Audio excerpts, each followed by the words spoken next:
सरदारान, मैं जानता हूं कि आप लोग सोच रहे हैं कि आप यहां पर क्यों इकट्ठा हैं। हमें एक अहम मसले पर बात करनी है।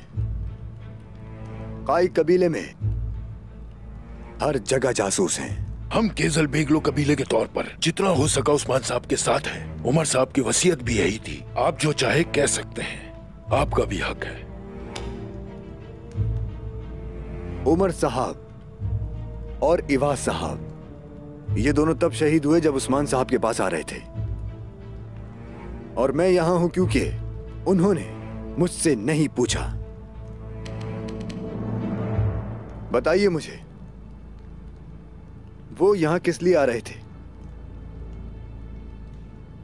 तुर्कों के मुस्तकबिल के लिए, कुजुल एल्मा तक पहुंचने के लिए। अब मैं आपसे पूछता हूं, जो शख्स अपने कबीले की हिफाजत न कर सका वो कैसे कुजुल एल्मा तक पहुंच सकता है? बताइए। बारकन साहब, उमर साहब की शहादत के वक्त आप उनके साथ थे। जब आप उनकी हिफाजत नहीं कर सके तो आप सरदार कैसे हो सकते हैं? आप ठीक कहते हैं, मैं उनकी हिफाजत नहीं कर सका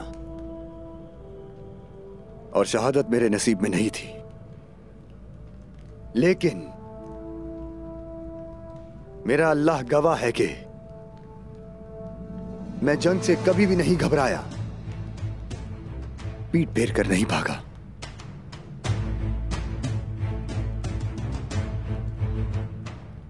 शिकस्त से दो चार होने तक बहादुरी से लड़ा,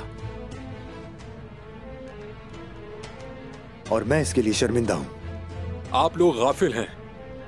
हम में से बहुत से लोग शहीद हो चुके हैं। इस तरह का सवाल करना सही नहीं है। आप जारी रखें बारकन साहब। सऊद काई का दिल है, वो इसकी हिफाजत नहीं कर सकते। और यहां सरहदों को बहाल करने और नए इलाकों को फतह करने के लिए हम उस्मान की गुलामी कबूल नहीं करेंगे, क्योंकि हमारे सरदार चले गए हैं।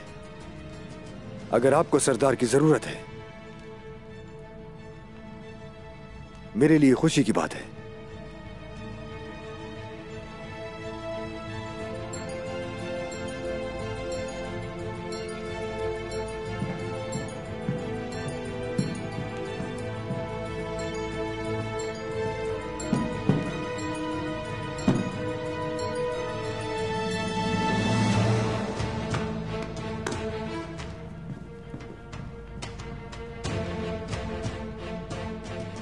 मैं फकीर हूं,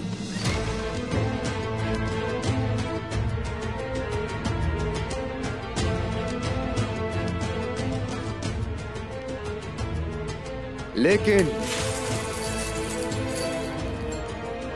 मेरा कबीला अमीर होगा।